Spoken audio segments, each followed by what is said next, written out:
Good, good. I'm doing good. Wow. Yeah. Okay, friends, let's go ahead and get started. Welcome to everyone. I'm so grateful for that you were here this morning. It's a delight to gather, and thank you. Many of you have been faithful with this through the summer. Your schedules have allowed you to participate all summer long, and I am so grateful for that. This is the penultimate Psalms Bible study. So this week and next week are our last two, and then on August 30th, we will switch to our regular fall academic schedule with adult forum starting up, youth Bible study starting up, and then a couple weeks after that, the adult Bible studies starting up.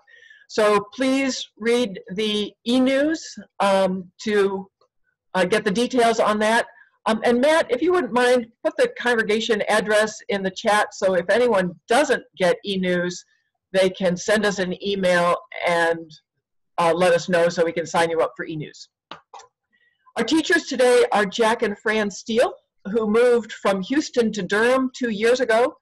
Jack spent his career in public service, leading the Houston-Galveston Area Council for nearly 40 years, and through that serving 131 local governments. He was at the helm of the council during the difficult recovery periods after Hurricanes Harvey, Ike, and Rita, providing indispensable guidance. Fran worked in IT in the construction industry for most of her career, and for the last 10 years of her career, she worked for Shell Oil in management and consulting, with teams from all over the world. So unlike some of us, she did not have the learning curve with video conferencing because she was already doing that. Like many of us, well, Jack and Fran have been leading Bible studies for decades, not like many of us, uniquely for them. Sometimes they lead the studies together and sometimes individually. They've led weekly Sunday morning Bible study working through the scriptures multiple times and have taught intensive classes such as disciples Bible studies. Because of their deep involvement in the church, they wasted no time in getting involved here. Jack now chairs the Christian Education Committee, and Fran serves on council as the education representative. Let's begin with a word of prayer. Today I'm going to use a verse from Psalm 25. Make me to know your ways, O Lord. Teach me your paths. Lead me in your truth and teach me. For you are the God of my salvation. For you I wait all day long. Amen.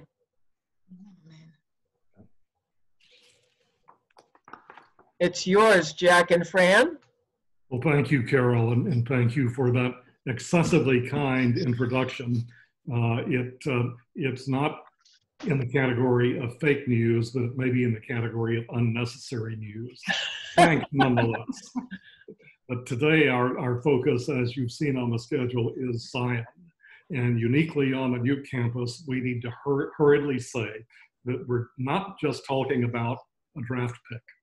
Zion, the Zion we all know in Cameron, is a 6'6" monument who will start playing for the Pelicans one day, I guess.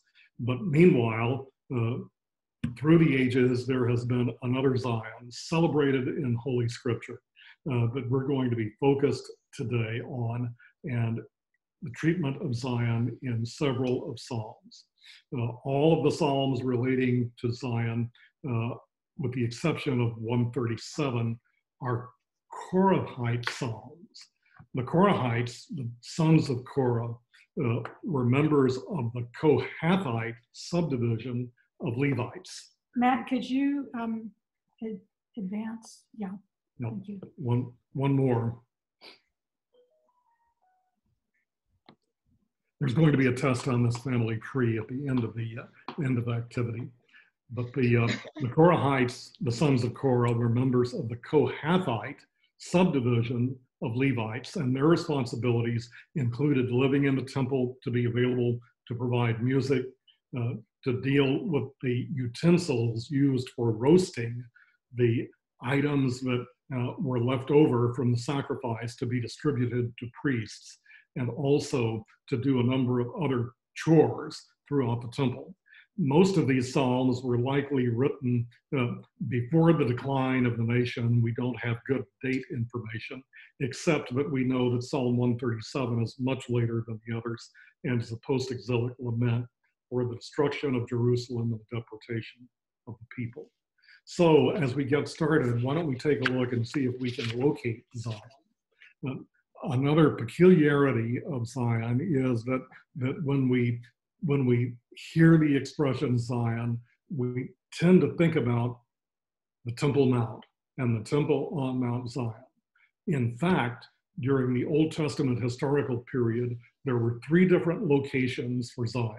The first, number 1 on the map, was Mount Ophel. The second, Mount Zion, number 2 on the map, was the Temple Mount. And then the third, New Mount Zion, was the Western Hill. And although the map looks like these might be far apart, they were not far apart at all. They were all within easy walking distance. But Zion has not been so much a place, but a concept. And we can see that Zion has moved through the years. Matt, would you back up to the slide that has the one more back? Yeah. So as Jerry said, Zion's not just a physical place. It has a number of meanings to and growing meanings over the years. So we're going to look at 4 Psalms. We're going to divide into 4 groups, and each group will take 1 Psalm, and we'll be answering questions about that Psalm. So the 4 Psalms are Psalm 48, great is the Lord and greatly to be praised. Psalm 46, God is our refuge and strength. Psalm 84, how lovely is your dwelling place. And Psalm 137, by the rivers of Babylon, and ending up with the poor bashed babies. So we're going to divide into groups, and for the first time that we have together, you'll have 5 minutes to read your assigned psalm, and you can either do it with copies of text that you have, or someone can read it out loud. And then you'll have about 12 minutes to discuss these 2 questions. And please take time to explore a range of possible answers. These are questions that you can immediately come up with one answer, but you'll have time in the group to have a little bit more robust conversation, because there's not necessarily one and only one right answer to them. So the questions to discuss in the first breakout session is, what's the mood or emotion of this psalm? And then what is the high level meaning of this psalm in 1 sentence? So when you get into your groups, if you can select a spokesperson who can report back to the group when we come back to the plenary. Are there any other questions before we go into the groups? And Matt, do you have some specific instructions? I've got it set to where as soon as the room's open, everyone should, it should transfer them over automatically. And I'm going to be sitting in this main room in case you get booted out of your group, and I should be able to assign you back into your room without you even realizing you've left, hopefully. And so, yeah, if there's any issue, I'll be able to handle that. Yeah, and when it ends, when the time runs out, there'll be a timer. When the time ends, it'll count down 60 seconds for you to click the option to rejoin the main room. But even if you don't click that after 60 seconds, you'll automatically be put in the main room anyways. So, so it's pretty seamless. It shouldn't be any problem. Okay, any other questions? Away we go.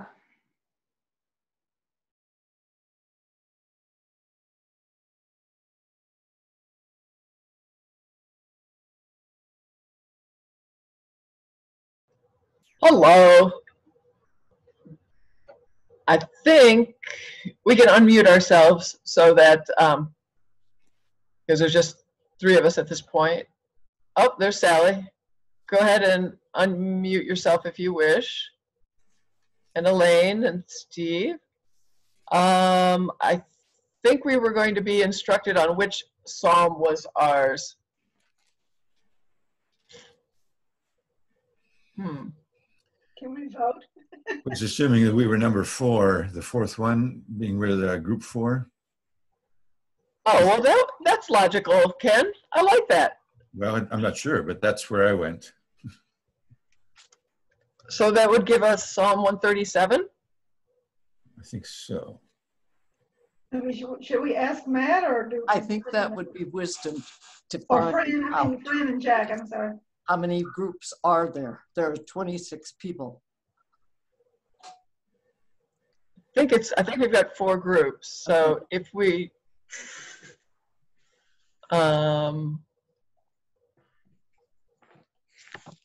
we can only chat with folks in our group. Okay. Okay. I'll text Matt. Why don't we start on Psalm 137 while I'm texting him? Oh, yes.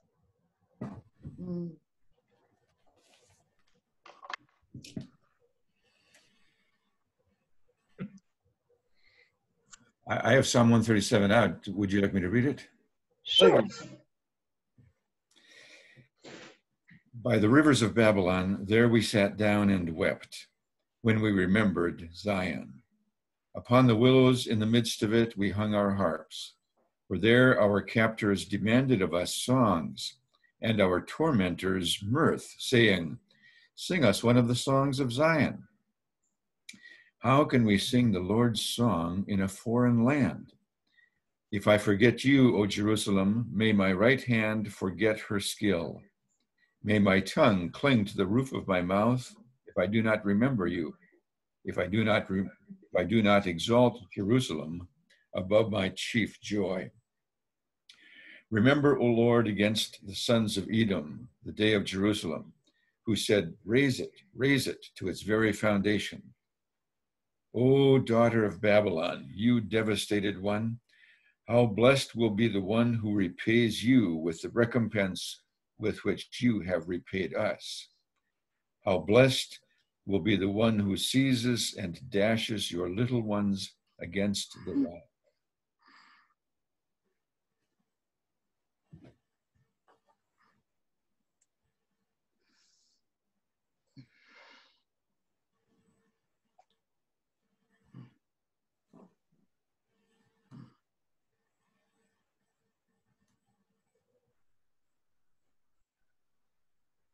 Well, we're just getting ourselves organized. Oh, we're supposed to read 47. Uh-oh. 48. 48, we just did that, right? So we don't have to talk about bashed babies. Yeah. My mistake.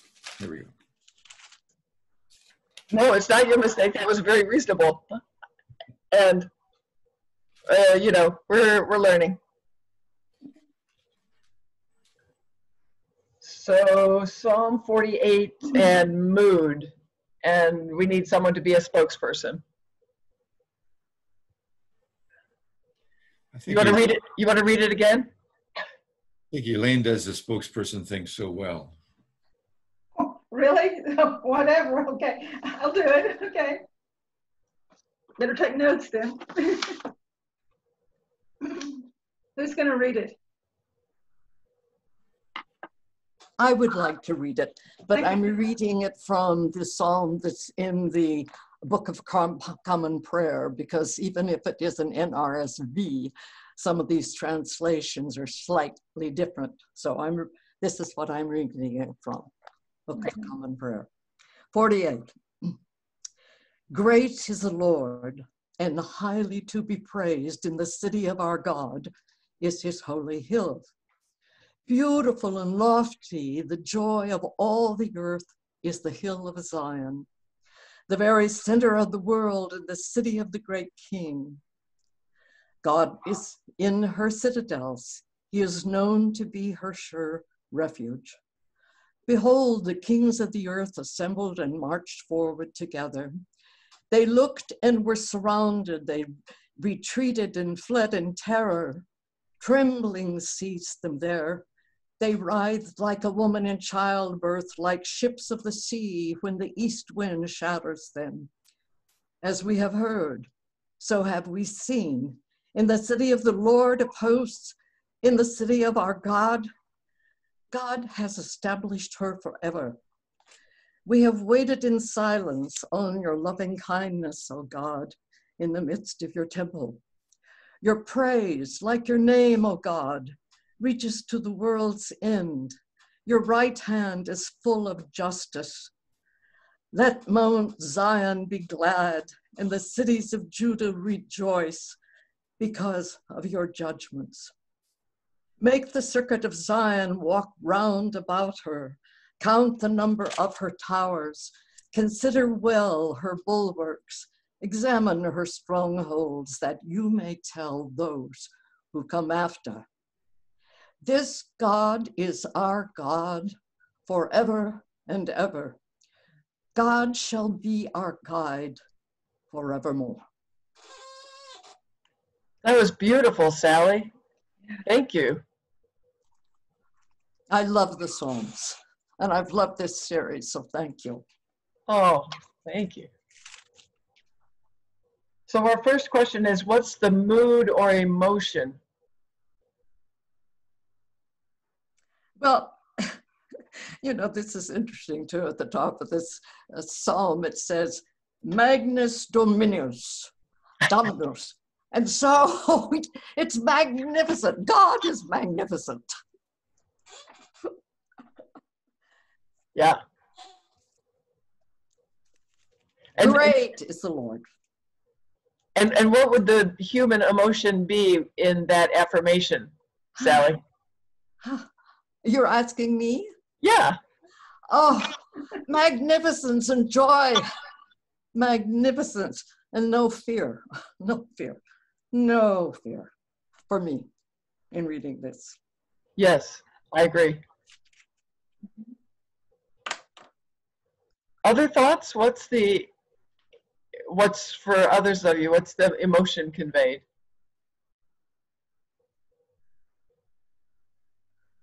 Certainly beautiful confidence is what I think of Hmm. the majesty of this.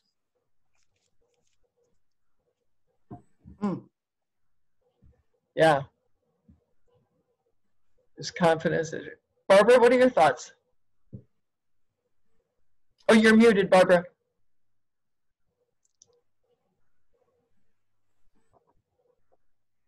Certainly what has been said thus far, for sure. Yeah, I don't know of another word that describes it better. So joyful and confident. It is. You know, God honoring, for sure.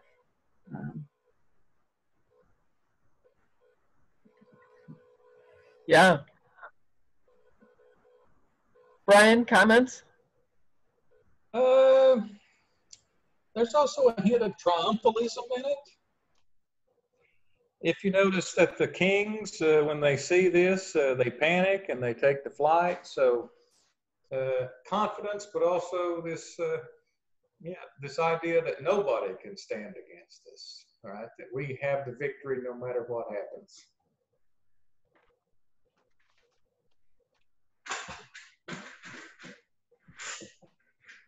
The God is on our side. Yeah. No. Oh, yes. Yeah. Roy, anything to add?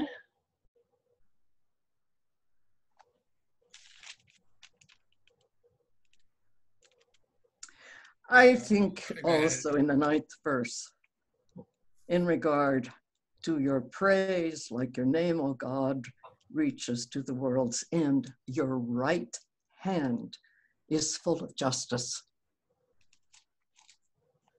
Mm-hmm. Roy, were you going to add anything? Nothing to add, no. Okay. Elaine, any thoughts? Reading from a different translation. Good. It says in verse 8, we have heard of the city's glory, but now we have seen it ourselves, the city of the Lord Almighty. It is the city of our God. He will make it safe forever. So I guess just a feeling of eternal trust in God. And also in verse 13, it says, take note of the fortified walls and tour the citadels, that you may describe them to future generations. And this commentary says, well, obviously, there may be a time when Jerusalem is not like it is now, and you might need to describe these things. So I don't know about that. But. One thing I would add, if we contrast it to the first Psalm we read, it seems all this confidence that we have in Psalm 40 was actually misplaced. Because Zion did fall. Yeah. Mm-hmm. Mm-hmm.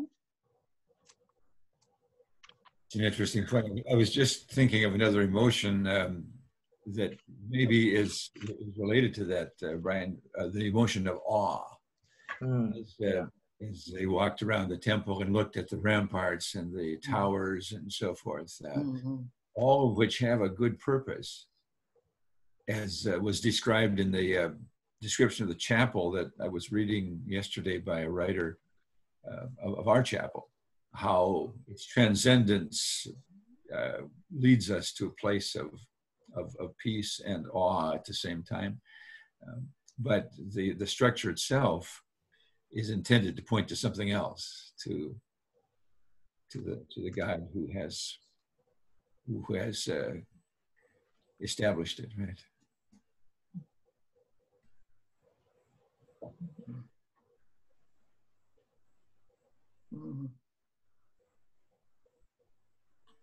So is there, in this psalm, is there a blurring of confidence in God and confidence in our city state, that those are intertwined?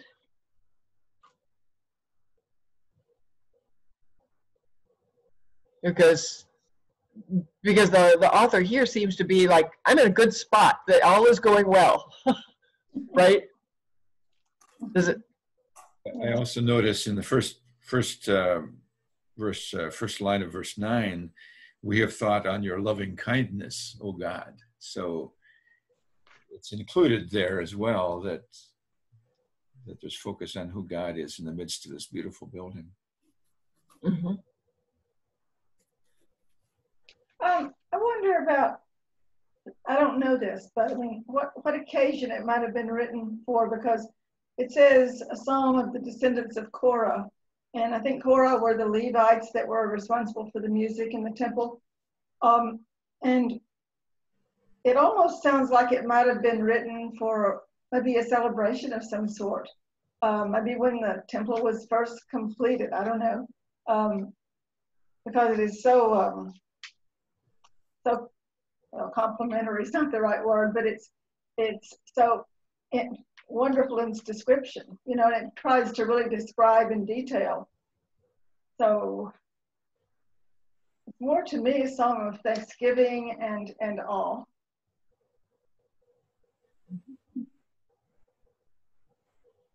Yeah, I don't know exactly when it was written, but I would be willing to to propose a guess that it was probably written at probably the apex of Israel's history. Yeah. When everything was going, you Yes. know, they were hitting on all cylinders, and they felt invincible, and nothing would ever tarnish this great goodness that they're experiencing. The sun was shining on them, literally and figuratively. Yeah. But that's, again, why it's so wonderful to read the Psalms, sing the Psalms. Because it's the same way in our lives. Today, it's a glorious day. Yep. Yep. This is the day the Lord has made. Let us rejoice and be glad in it. It'll be interesting to hear the discussion about 137. Oh, yes. Oh.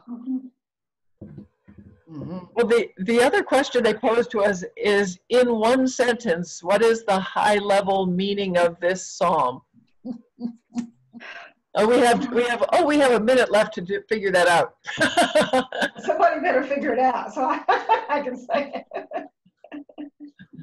Oh gosh.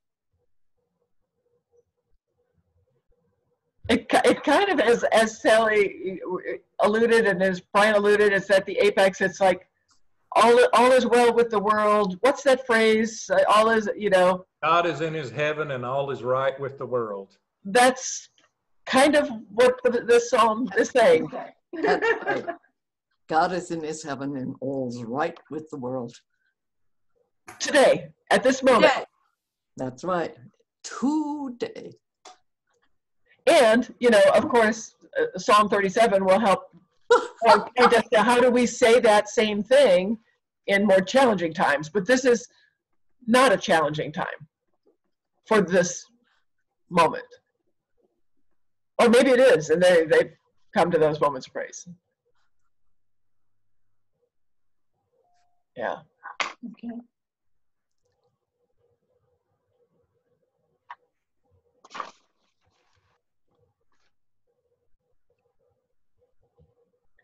I wrote that sentence down. So. 15 seconds. Okay. Yeah. Sally, what's your last name? My last name. Yeah. Bailey. Nayland? Yeah, I don't think I've met you, but it's good to meet No, you. I've come to Duke Chapel and to the forums oftentimes with Mary Best. Yeah, I'm in the choir, and so I don't get to come to forum except like now. So. Yeah, we've got all these choir members that are joining us and joining that which is great. Yeah. Yeah. Yeah. So. Well, good discussion, friends. This is very helpful. Mm-hmm. Yeah. It's been joyous. It has been joyous. And I appreciated, Sally, the way you read this psalm with such love and emotion. Yes. But we can clarify before we resend them back into their groups that way. Perfect.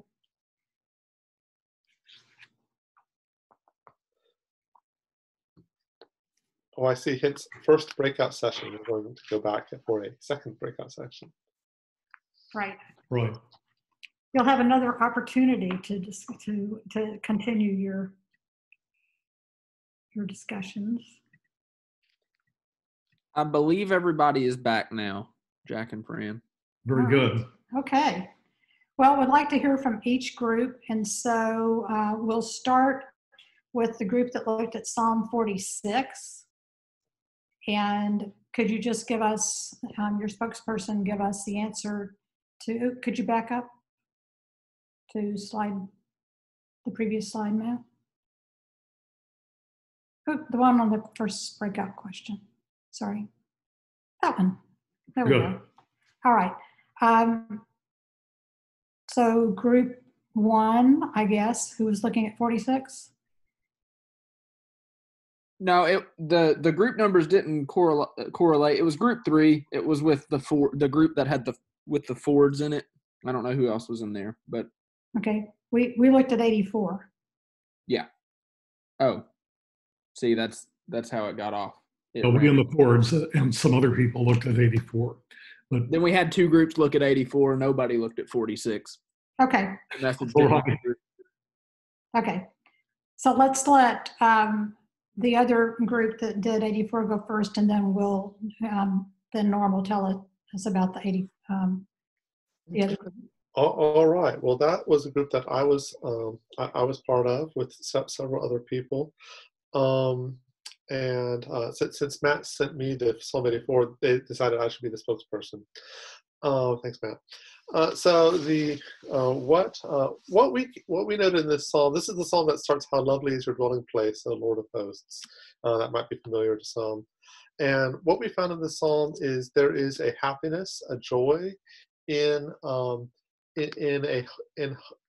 participating in a homecoming to the sanctuary of God. That we are on this journey. We're on this personal journey in our heart to come home to God, who is our sun and shield. And so we are looking forward to being in this place where God is. Sorry, more than a sentence, but we found that in terms of the mood and emotion, found a sense of comfort, a sense of adoration. Homecoming sort of brought a lot of it together, a sense of happiness about where we were going, and so forth.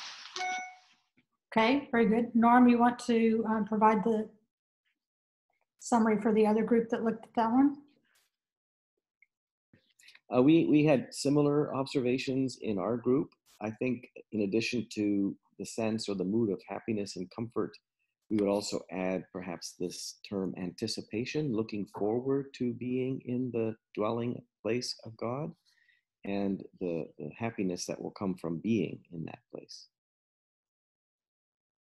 And the meaning? Oh, the meaning. Yes. So we the one sentence that we came up with described the profound peace and wellness that comes from being in God's way of being, but also in God's dwelling place. So that being in the dwelling place of God is to live in a way that produces peace and wellness. And for comic relief, Norm, would you like to say what you had to say about what this might mean at Duke? Oh, yes. We said that the best analogy we could come up with would be the joy and anticipation people feel upon entering into Cameron Stadium. To see Zion. To see Zion. Yeah, right. To bring it into the text. Okay. All right. So another group was looking at Psalm, I guess, 48. Okay. Could you report? Okay, on the mood or emotion of Psalm 48, we mentioned several things.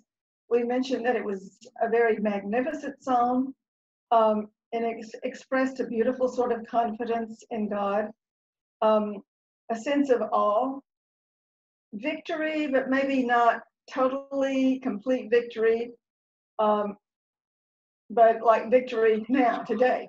And there was a sense of invincibility for Israel. And we decided on one sentence. We quoted some literature. We thought the whole meaning of the psalm would be like, God's in his heaven, all is right with the world. All right. That's good. That's good. Appropriating another sentence.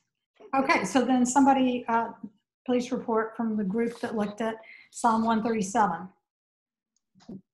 So I'll just say that y'all got the uplifting Psalms and gave us 137. Thank you. No. This Psalm is the one that starts out, there we sat down and there we wept when we remembered Zion. So they're in exile and they're remembering how good life was and how bad it is now. And they're wishing, the worst sentence, of course, is the verse 9, happy shall they be who take your little ones and dash them against the rock. So once again, uplifting and exciting.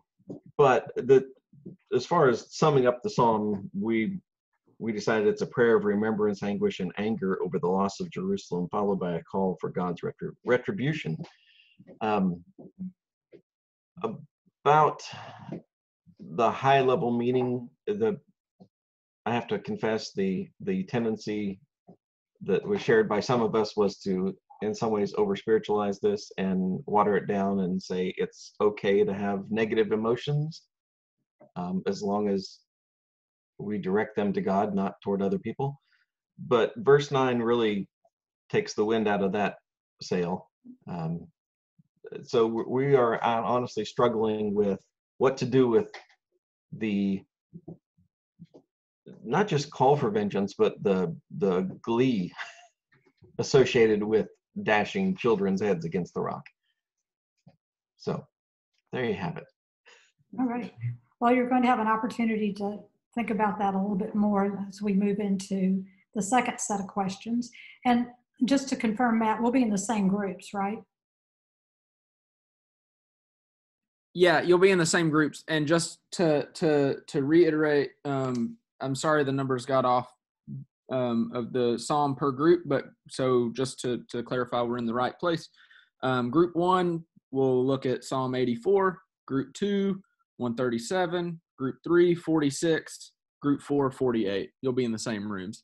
So you should be looking, with the exception of group 3, everybody should be looking at the same psalm. Okay, so we will, the group that we're in, will take back to 46. Yeah, and it's a short one, so you should be able to, yeah. That's fine. Okay, thank you. Away we go. No, we didn't say out loud what the questions were. Matt, can you stop moving us? Yeah. Hey, Matt, also, can you post these questions in the chat after you move people? I can't access the chat in individual rooms unless I join. I can try to hop in and post them real quick at the beginning. I just have to jump through from room to room. And let me just read them out so you've got them. 3 is directly or indirectly. What do we learn about Zion from the Psalms? So this is everything you had in the Bible. What do you know about Zion? And then what's the relationship between God and the people? Is it focused on the past, the present, or the future? And it could be some, one, or all. Okay, thanks. Thanks.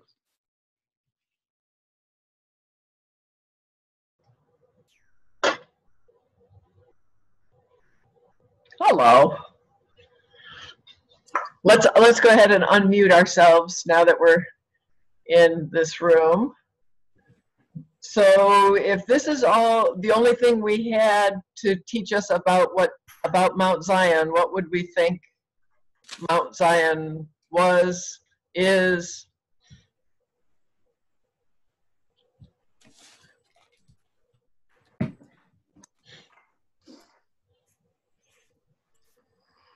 Should we read it through one more time? Yeah. Somebody else want to read it? I'll read it. So our 2 questions, what do we learn about Zion from this psalm? And what does it in regards to God's relationship with humanity, is it past, present, or future, or all 3, or 2 of the 3? Psalm 48. Great is the Lord and greatly to be praised in the city of our God. His holy mountain, beautiful in elevation, is the joy of all the earth. Mount Zion in the far north, the city of the great King, with its citadels, God has shown himself a sure defense. Then the kings assembled, they came together. As soon as they saw it, they were astounded. They were in a panic, they took flight. Trembling took hold of them there. Pains as of a woman in labor, as when an east wind shatters the ships of Tarshish. As we have heard, so we have seen in the city of the Lord of hosts, in the city of our God, which God established forever. We ponder your steadfast love, O God, in the midst of your temple. Your name, O God, like your praise, reaches to the ends of the earth. Your right hand is filled with victory. Let Mount Zion be glad. Let the towns of Judah rejoice because of your judgments. We walk about Zion, go all around it, count its towers, consider well its ramparts, go through its citadels, so that you may tell the next generation that this is God, our God forever and ever. He will be our guide forever.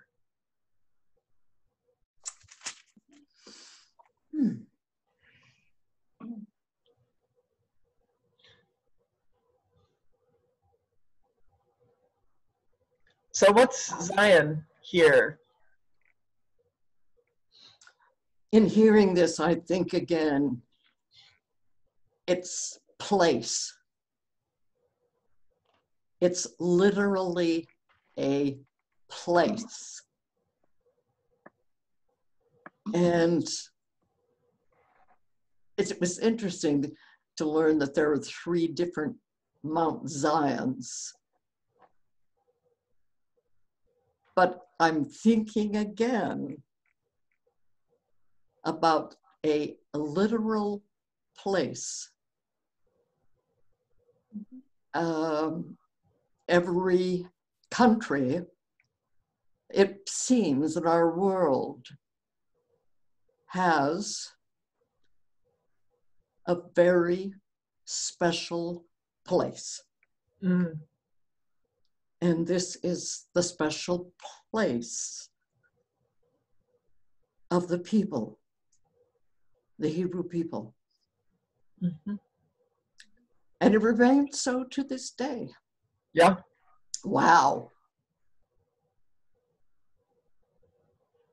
Yeah. Other thoughts?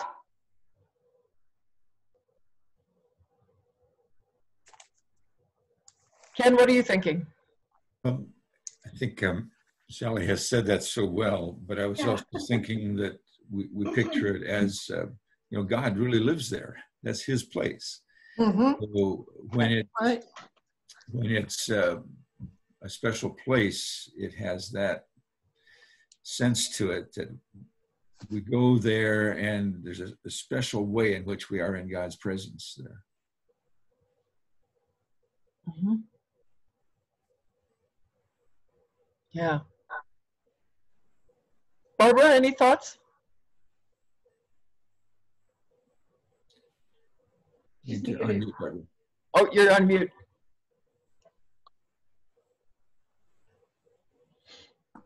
The question, in Mount Zion on the sides of the north, is that, what does that mean? Why? Is that location-wise then?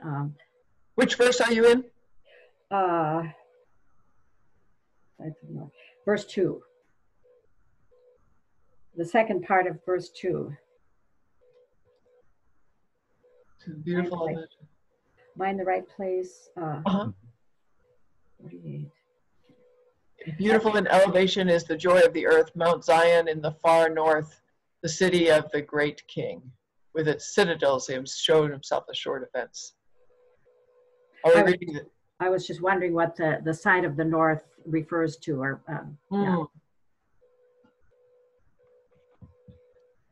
In the far north. Brian, you have any thoughts on that? I couldn't hear exactly what the question was. What was it? In verse 2, the reference to north, the geography. Can somebody read the verse? Beautiful in elevation is the joy of all the earth, Mount Zion in the far north, the city of the great king. Well, to be honest with you, I'm not sure, because Jerusalem is technically in the southern kingdom, not the northern kingdom, unless it's serving as some kind of a poetic image, right? Because its elevation is so high, it says that I'm wondering if there's something like it can be seen everywhere. That's what they're going for, to try to make it look transcendent almost, or majestic, but I really don't know. I'd have to do some digging on that to know what it's getting at. Do you have any thoughts, Ken? Not other than that Jerusalem was always considered to be elevated, and if far north could poetically be referring to that, as Brian said. Yeah. I was struck this time on reading this, is the sort of the second stanza when the kings are frightened, and very vivid description of their fear, equating it to labor pains and equating it to when wind shatters ships. So hurricane force winds that are tearing apart ships. So the kings are in a panic and destroyed. So that's that's the triumphalism I think Brian was mentioning earlier, but that's very vivid of how frightened they are and how undone they are.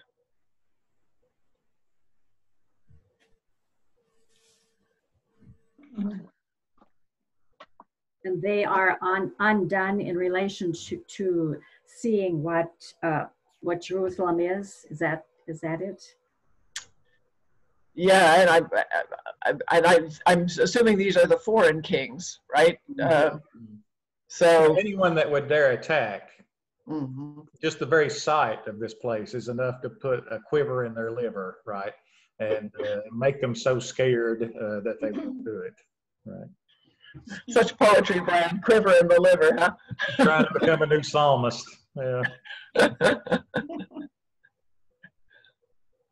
Yeah.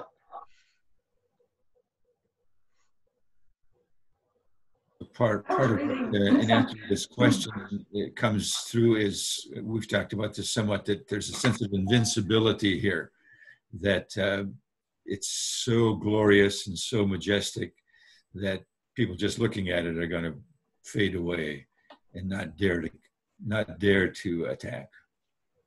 Yeah.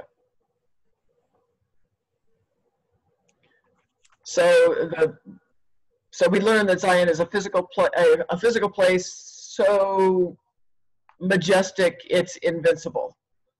The relationship between God and humanity, past, present, and future.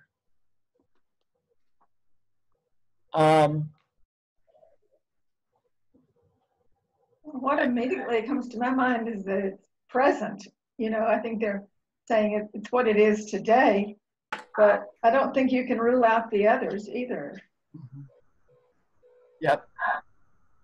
Well, and I think you're right. I mean, this is, you know, as we're encouraged these days to live in the moment, you know, and as Sally was saying, today, right now, this is marvelous. I think there is a piece of past, because the reference to the kings, then the kings assembled, they came together, past tense, as soon as they saw it, they trembled. So in the past, the kings were frightened off. In the future, it says, walk around Zion, savor this, hold this image in your mind so that you can tell the next generation. So there's that as well, but mostly it sure seems to be about right now. But there's reference to it being forever as well. Oh, nice. Thanks, Roy. Yes. At the end, verse 14, our God is forever and ever. The guide are forever. Yeah, so the enduring relationship.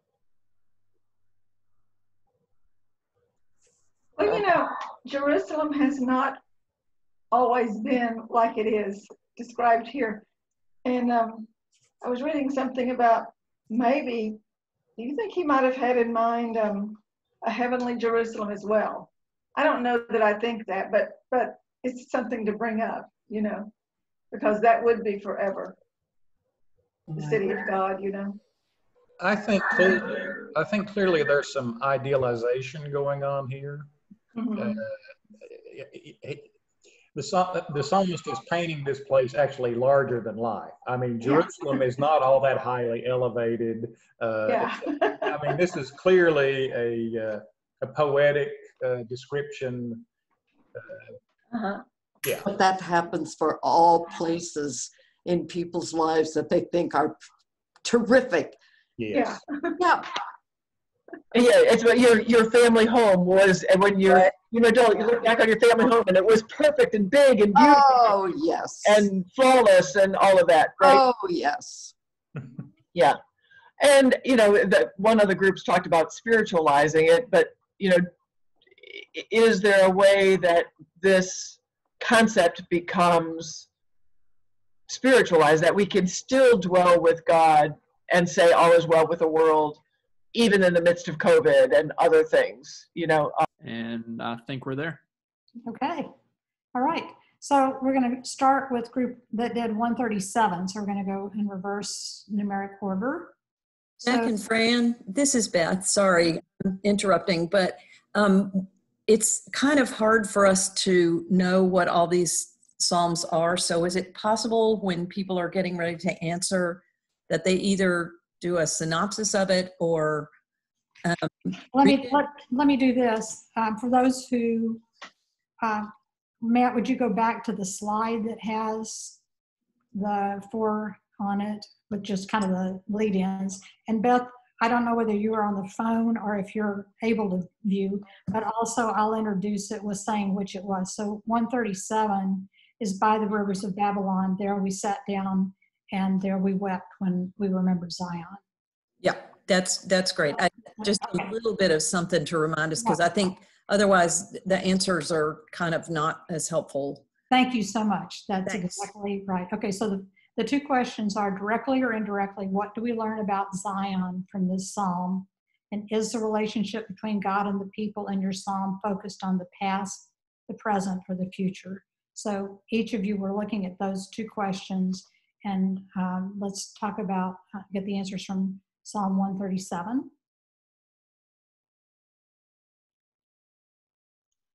Going in reverse order this time. I see. Yes. Yes. So yeah, what we learned about Zion, of course, is that Zion's been destroyed. But there's also this sense that they are looking back and remembering Zion with something of rose-colored glasses, that it always seems better looking back on it. Doesn't take into account probably the reality of life there. One of the other things we talked about was that their understanding of music seems to have gone through a bit of a metamorphosis, you could say. That there is this sense of most of the songs that they had attributed to Zion were like the other 3 psalms, filled with praise and adoration and all joy and all this wonderful stuff. And they find themselves in a place where they can't sing those songs at the moment. So definitely tied to music on there. And as far as a reminder, where were these psalms sung? They were sung in the temple. The temple has been destroyed. So how can we sing these psalms when there is no temple? Right. Yeah, definitely that too. So as far as question 4, it was definitely all 3. There's elements of all 3 in Psalm 137. Okay, thank you. So let's go to Psalm 84. And Psalm 84 is, how lovely is your dwelling place, O Lord of hosts. I was somehow elected the spokesperson. Maybe I volunteered, but I'm sure happy you did. to speak for our group on Psalm 84. So directly and indirectly, we learn all kind of things about Zion in this Psalm 84. Some of the things that we learned is that Zion is seen as a sanctuary. It is seen as a place it's a dwelling place for those that are on our pilgrimage, those who are heading toward Zion and wanting to rest in God. And from this, we also learn that really the language of pilgrimage may lend itself some aid in the psalm, that this may have been a psalm that was used to actually go on a pilgrimage to Zion on the festival days. Many of these psalms were memorized and well known, and so that these were well known songs in the community that people would sing. And so we have this this language of traveling and journeying here in the psalm, and then particularly the relationship between God and the people, particularly with the past, present, and future. We argued that with the argument that it's all, that the psalm is the ones who wrote this psalm are looking back at how God has been a dwelling place for us as God's people. And it was written in a present at one point, and how we today in the present are reading it. And we are standing in relationship and trying to understand our relationship with God. But it also looks forward to a present day, a present age in which our dwelling place, our rest is fully in God. And so that's some of the discussion from our psalm, from our group. Great. And then Psalm 48, great is the Lord and greatly to be praised in the city of our God. Okay, I was chosen to represent this group. The main thing we noticed is that this has a lot of description of Zion, almost like you're giving specs for it, you know. It's definitely a place.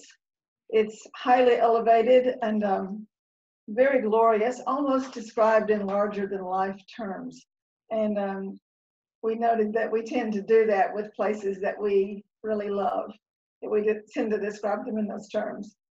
And it was also, there's an element of being really scary, that it's so majestic that certain people, the kings that came, they saw it, they meant to stay there, but they were turned away. They didn't even try to conquer it. And as far as the relationship, question 4, I think we agreed that it was mainly focused on the present because it's praising the psalm, it's praising the temple, that is. But there was some reference to the past, talking about the kings and also some of the tenses of the verbs. And there's also a reference to the future and describing it to the next generation. Thanks very much. And group 1, or the group that looked at Psalm 46, which is God is our refuge and strength, a very present help in trouble. Yeah, so in contrast to what Tony was talking about a few minutes ago, this is a psalm in which Zion is a place that is safe and secure. And, you know, mention of the Zion could also be fortress or citadel. But it's not safe for everyone, because if you're in the wrong house, there can be some trouble ahead because God is remodeling the world. And that means we have to sort of know where we are because the security may not be if we're in the wrong house. As for the past, present, or future, again, all three, I think, are present and evident in this psalm. God is certainly present in the midst of current trouble, but we are also being asked to think about what God has done in the past as a kind of evidence for God's presence in the midst of trouble, but then also to look forward to the future, where again, we can expect that God will be active and present in whatever trouble will be coming our way. So all three tenses are really in play. Thanks so much, Jen. Slide, please. Well, our time is about gone. We want to thank you for being good sports and great and knowledgeable participants. We've just taken a look at a cross-section of the Psalms, but there is a world of meaning and a world of faithfulness in a variety of situations in these Psalms. So we're going to close with a prayer, and it will be verses 6 through 8 of Psalm 17. Let's pray together, friends. We call on you, O Lord our God, for you will answer. Turn your ear to us and hear our prayer. Show us the wonders of your great love, you who save by your right hand those who take refuge in you from their foes. Keep us as the apple of your eye and hold us in the shadow of your wings. Amen. So just a gentle reminder, next Sunday is the last of the Psalms Summer Study, and Gretchen and Norm will be covering Psalms of Gratitude. That could even include, we're glad it's over. No.